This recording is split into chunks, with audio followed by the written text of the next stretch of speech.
Julie, welcome back to Saltier Politics. It's so good to speak to you again. I just kind of want to kick it off. You had this pretty much fire tweet thread about Democratic messaging, and I want you to explain it because it's something that I know working at Fox that I've learned how effective the GOP is and that kind of machine is at messaging. But could you go into that?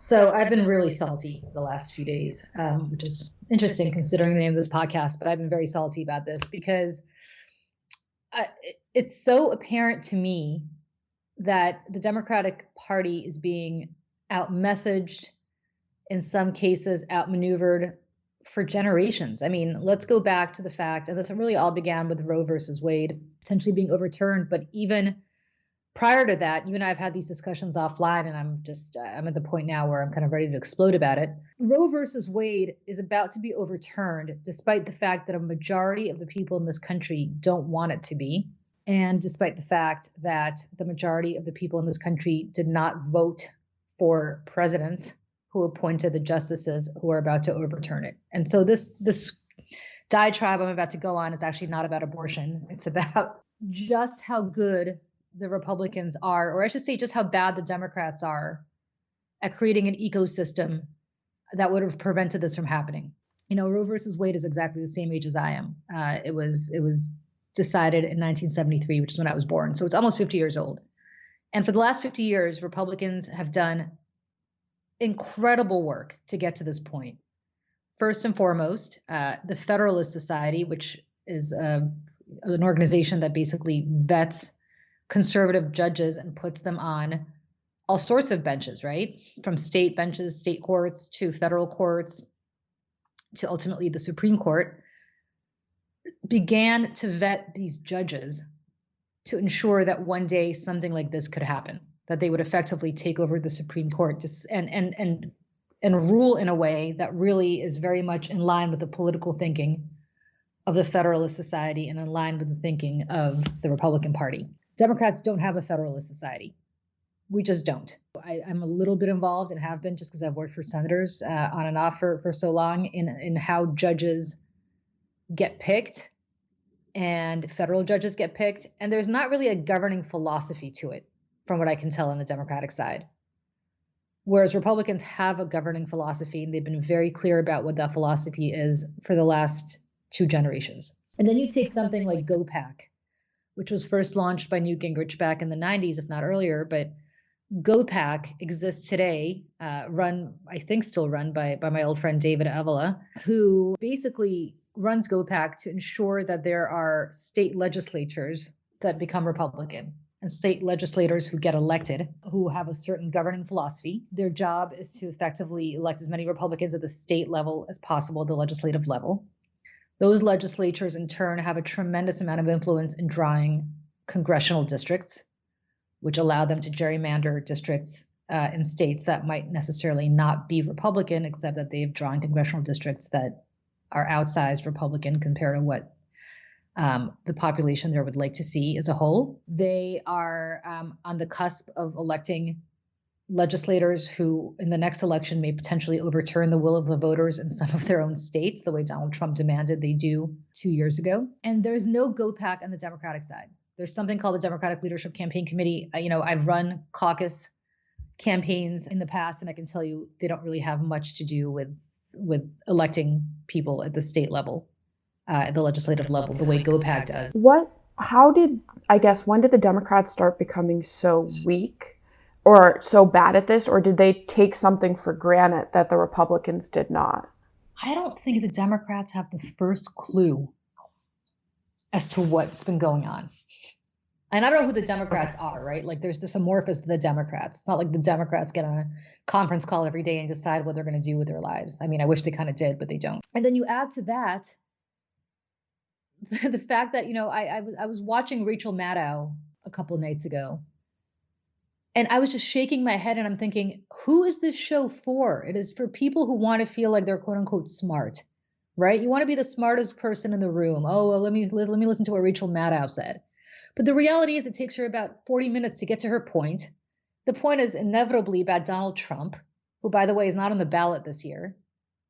she's kind of preaching to the choir. And by the time she got to her point, people have either switched the channel or put their kids to bed or whatever else they're doing. Sean Hannity, God bless him, was up against her on Fox in the 9 o'clock hour, probably got to about 6 different points by that time in the first 40 minutes, and has already scared the bejesus out of his constituents, who are, translation, his viewers.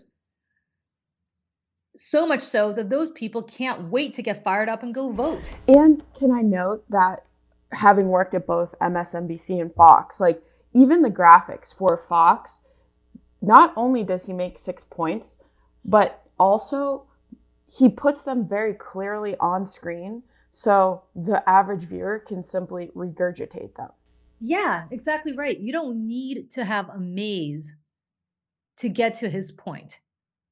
You don't need to be like, oh, I need somebody to explain this to me. Okay, now I get it. No, he just tells them what to think. It takes about 30 seconds, scares them into thinking it, and they're off to the races. And that's how you mobilize people with a message, right? And I said this in my tweet, and God knows I have no reason to love Roger Ailes, but I did work for him for quite a long time. And I can tell you in conversations that I used to have with him, what struck me about him is that he thought like a political operative, because that's exactly who he was. Roger Ailes started out as a political operative. I mean, he started out on TV, but he became a political operative. And he spent an awful lot of time getting people elected, whether it was Richard Nixon or the first George Bush. And he knows exactly how to appeal to voters, not viewers, voters, or how to turn those viewers into voters. Now, you may say that's not the job of MSNBC. That's not the job of liberal media. It may not be, but barring any kind of messaging operation from the Democratic Party at large, that's all the Democratic Party's got, and it's not good. And with all due respect, everybody's sitting there raving about Jen Psaki and how incredible she is, and she's a very good White House press secretary. But where do her moments go viral? They go viral when she takes on Steve Doocy. Steve Doocy of Fox News.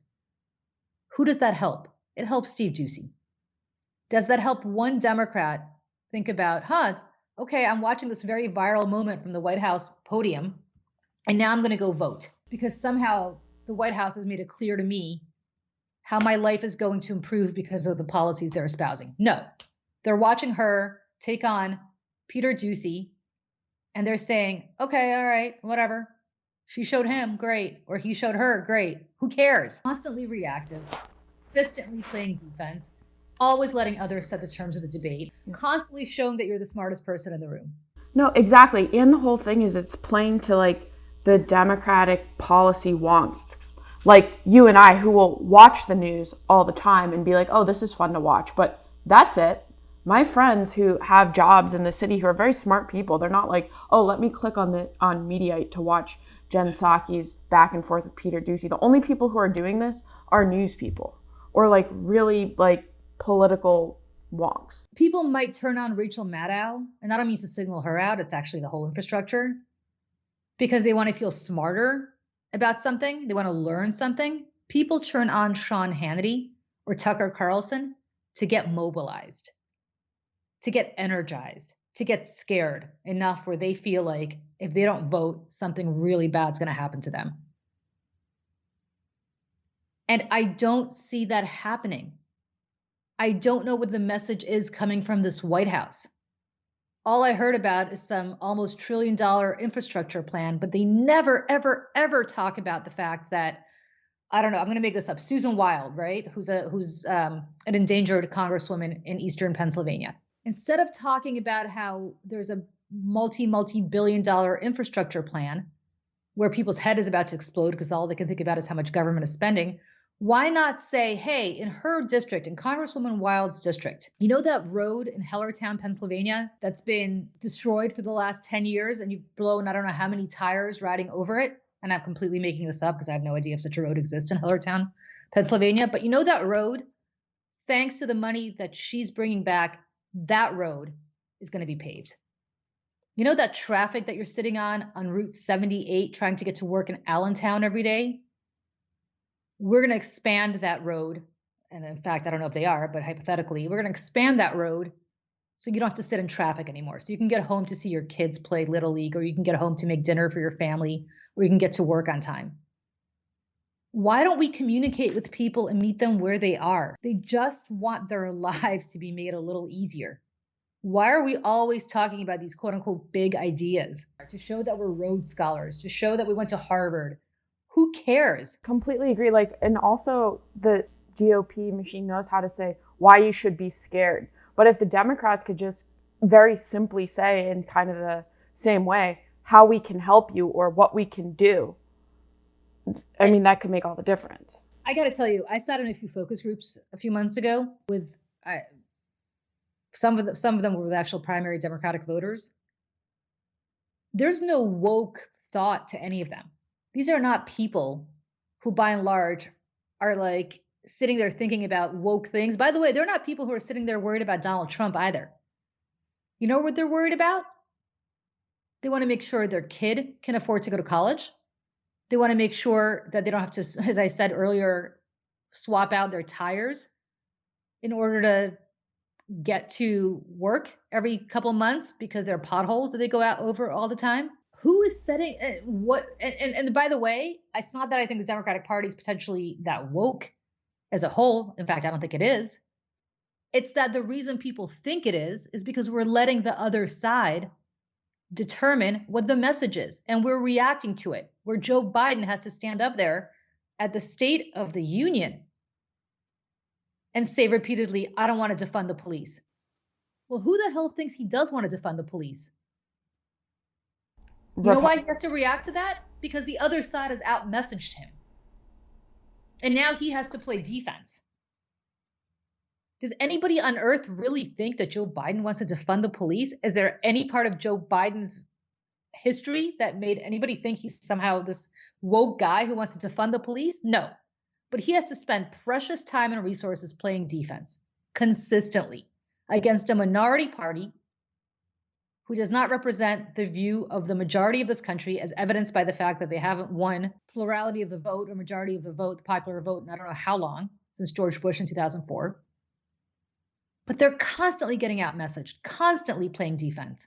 And I'm so sick of it. And it's made me so salty that I finally had to explode on Twitter about this. I hate criticizing my own party. I've devoted almost 30 years of my life to getting Democrats elected. But you wonder why Roe versus Wade is getting overturned? Because while everybody decided to put on their quote unquote pussy hats and go marching, these guys did something much more difficult. They mobilized. It's not that they marched. They elected people who were going to put justices in place who were going to overturn Roe versus Wade, and they've accomplished it. You know what our side's doing? Oh, let's march. Let's come up with more signs. Let's have another march on Washington. Let's get on our buses. Let's put on some pussy hats. If that makes you feel good, fantastic. But just be really cognizant of the fact that it's not going to change a damn thing. And the implications of this are massive because it starts with Roe versus Wade being overturned, but then, gay marriage. And it will just continually be these issues that Republicans can just out-message on and out-scare their base on, who will act and who will go to the voting booth. Well, and let me just say this, by the way. It's not like Republicans have run on... Texas is a great example, right? Texas now has a law in place that after a very, very, very limited period of time, probably before you even know that you're pregnant, you cannot get an abortion, right? Most women don't even realize that they're pregnant until about 2 months in. By that point, it's too late to get an abortion in Texas. There are no exemptions for incest or rape. There was a poll conducted in Texas not long ago where even among a majority of Republicans, that exemption for no incest or rape was something that was anathema to them. Even most Republicans in Texas want to see an exemption. But you know what Republicans don't do? They don't campaign on it. They don't campaign on it. They campaign on issues that voters actually care about. And then when they get in power, they do this kind of stuff. But it's not what they talk about. They're not going to talk about eradicating gay marriage. You know why? It's probably not going to benefit them. They're going to put justices in there that do it, who have a very specific judicial philosophy. Is this a surprise to anybody? that Amy Coney Barrett or that Brett Kavanaugh or Sam Alito voted to overturn Roe versus Wade? I mean, why is this a shock to anybody? We knew what we were getting when they were nominated. But it's not what Republicans campaign about unless they campaign with evangelicals, right? It's not what they campaign about to the vast majority of their constituency. They just do it. Whereas Democrats right now are going to start campaigning on Roe versus Wade, and I'm going to tell you right now, a mistake. A mistake. Because most women don't sit around worrying about getting an abortion every day. They do sit around, not just women, men too, sit around, as I said earlier, worrying about how to pay for gas, pay for college, pave those roads, keep their families safe, right? That's what you campaign on. And then when you get in office, by the way, you do what Republicans do. You reinstate Roe versus Wade. You reinstate abortion rights. Did the Democrats have a chance to kind of build this infrastructure when Obama was elected with kind of the grassroots movement? It's not about Barack Obama. It's not about Bill Clinton. It's not about Joe Biden. It's not about Jimmy Carter. It's not about the next person who comes along, Hillary Clinton, I don't care who it is, Brad Pitt, I don't care who's running. It's not about that. Because the Republican infrastructure has existed irrespective of who their president was, even irrespective of Donald Trump, right? Actually, that's an excellent point, because when we were having breakfast, you were talking about how it didn't matter that Donald Trump was elected, but already the judges for him to appoint were already in place. So he didn't really have to think. He just reacted to the structure. Of course. Of course. By the way, it's not like Donald Trump nominated somebody who George Bush wouldn't have nominated or Mitt Romney wouldn't have nominated. They all would have nominated these judges because the infrastructure was already there. The Federalist Society had already vetted and provided a list of these judges, and all Donald Trump chose from one of them. That's all he did. And before that, that's all George Bush did. And before that, that's all the other George Bush did. That's what Reagan did, and so on and so on. And so will the next Republican. It doesn't matter if it's Donald Trump. It doesn't matter who it is. Think about the fact that most legislatures in this country are Republican. The majority of the people in this state do not vote Republican, and yet their legislatures overwhelmingly are. I mean, look at Florida, for example, with the gun laws coming into place. It's horrific. And now the gun laws are even weaker and weaker and weaker. And it's not the will of Floridians who would want common sense gun legislation. Well, the thing about Florida is a fantastic example. Florida's basically gone to the Democratic Party. And you know why, in large part? Latinos are soon to be gone to the Democratic Party because there are completely asinine politicians out there that when they look at Latino voters, they think they want to hear about the border, or they want to hear about free tuition, in-state tuition for college for the undocumented, or they want to talk about, driver's license for the undocumented. And you know what most Latinos, if you sit in focus groups, what they say about that? Why do I care about that? I've been in this country for 6 generations. Talk to me about, again, how I'm going to be able to put my kid through college, how I'm going to be able to fill up my gas tank. You talk to African-American voters, you know who doesn't want to hear about defunding the police? African-American voters. They just don't. Because guess who has to deal with crime? If you think about people who have to deal with crime, it's African-American voters, even more than white voters in a lot of places. They don't want to defund anything. They want their families to be kept safe.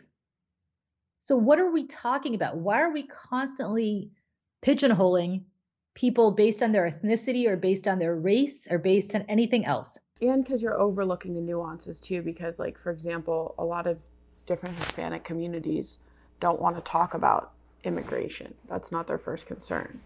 It's not even their 10th concern. And by the way, a lot of Hispanic communities don't even consider themselves to be people of color.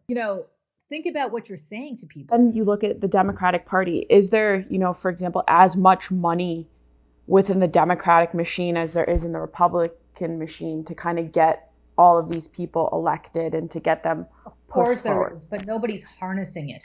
Okay. Of course there is. Because what Democrats do is they fall in love, right? There was that great Bill Clinton line, Democrats fall in love, Republicans fall in line. And he's so right. Until, Donald Trump came along when they all fell in love with him, the Republicans. But nevertheless, it doesn't matter. As much as Trump thinks he's riding the tiger is kind of riding him, right? Because the infrastructure already existed. He's just the useful, quote unquote, idiot who made all their dreams come true. That's why Mitch McConnell went along with all of his nonsense, because what did he do? He made all of Mitch McConnell's dream come true. Mitch McConnell wanted a Republican Supreme Court, and he got one that was going to do what John Roberts did, which was basically get rid of any kind of voter protection so that more Republicans could get elected, one that overturned Roe versus Wade. He did it. He gave them the court that they want. I mean, Ann Coulter used to say this for years. I remember seeing her at Fox, and she used to say this for years. She doesn't care. She said 10, 20, 30, I don't remember how long ago I had this conversation with her in the green room. All I care about is the court. That's all that matters. And she was right. What did Democrats do? They fell in love with a guy named Barack Obama. Okay, now Barack Obama's gone. And what do you have to show for it? I guess the Democratic messaging just needs to get stronger. And does that start from the top? Does it start from the bottom? Is it well, they're both? not doing it. That's the problem. They're not doing it. Of course, it should start from the top and the bottom, but nobody's doing it. The frustration that I have, and that a lot of people have, I mean, they're going to see record low turnout among Democrats this year because nobody's explaining to them what they should even bother voting for, because there's no message out there. What is on the ballot is a contrast between the kind of vision that they have and the kind of vision Republicans have. The problem is they haven't been able to explain that vision to anybody. It's messaging. If I had George Soros money or Elon Musk money, who of course is not a good actor in all of this, but if I had unlimited amounts of money, you know what I would do? I would start the Democratic Go Pack. I would start electing Democrats at the legislative level. I would take legislatures back. Okay. I'd fund a Federalist Society type organization for Democrats that would vet potential people for state courts, district courts, appellate courts, the Supreme Court, and have an infrastructure in there to get them placed. You know, there are people like James Carville out there who get it, but nobody listens to them anymore because they're quote unquote not woke. Enough of this nonsense. Tired of losing. I don't understand. These people, it's like these people would rather be righteous than win. Like, you want to sit there and be righteous and talk about Donald Trump on your TV show for the next 30 minutes, 40 minutes?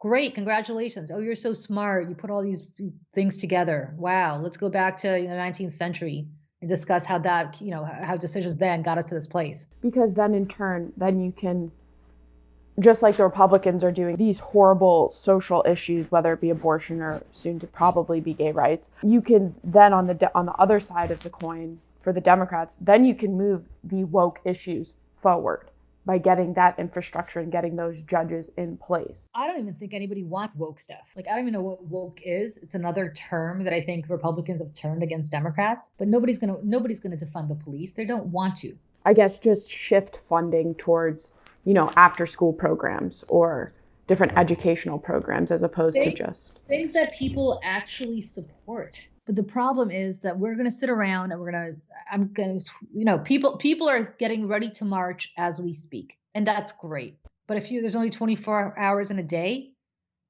and your choice is either to spend those 24 hours marching or electing some really unglamorous legislator in the middle of Ohio or Pennsylvania or Georgia or Arizona, guess what you should do? Like, yeah, you're not going to be among your own kind of people. You're not going to be reinforced of, oh my God, this is awful, let's march. You're not going to do that. You're not going to get a trip to Washington out of it. But what you're going to do is actually make sure that you do something to move the needle. Go make some phone calls on behalf of some legislator somewhere. Send them money that you would have spent on your trip to DC to some legislative candidate somewhere. It's depressing as hell. I mean, I'm so tired of losing. Because that's the end result. The end result is that people I know who are going to want to have a baby but will be able to not have a baby because won't be able to have a baby even though they want to, because that baby is severely disabled or this person got raped. They won't be able to terminate that pregnancy now. Right. Friends I have who are married, who are gay, will soon probably have their marriages annulled. That is a chilling thought, and that is why we must create an ecosystem where we fight to win. And that's really like the theme of this, because the implications will impact everyone's daily life. And the problem is that Nobody's thinking in that way. I still don't know what the message is from the Democratic Party going to the midterms this year.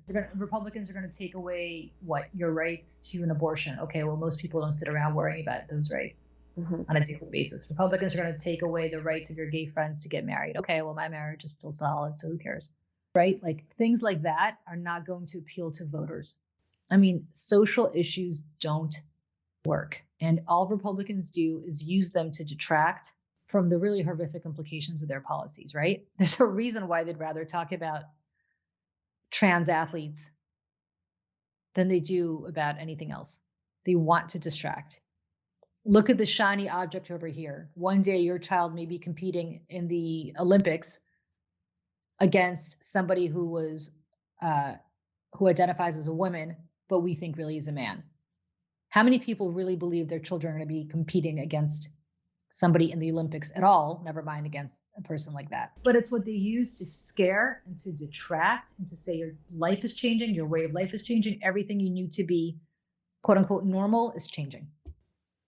It's not a tough what they're doing is not a tough formula. Meanwhile, the people who are really destroying the norms in this country are the very same people screaming loudest about those norms being destroyed. The Republican Party, Donald Trump's Republican Party. I think that is the most poignant message, and that is what we close this up on. Well, Julie, this has been quite a Saltier Politics, and I would agree So don't ask me what I'm salty about, because you just heard it. Yep. And there it is. This was extremely enlightening, and I took away about 5 different bullet points from this talk. And I think this is something that Democrats really, as each issue comes up, it will be important, I think, even for us on this pod too, to discuss what a better message would be for Democrats. Yeah. Depressing. All right, till next time. It's been real. All right. Talk to you soon, Julie.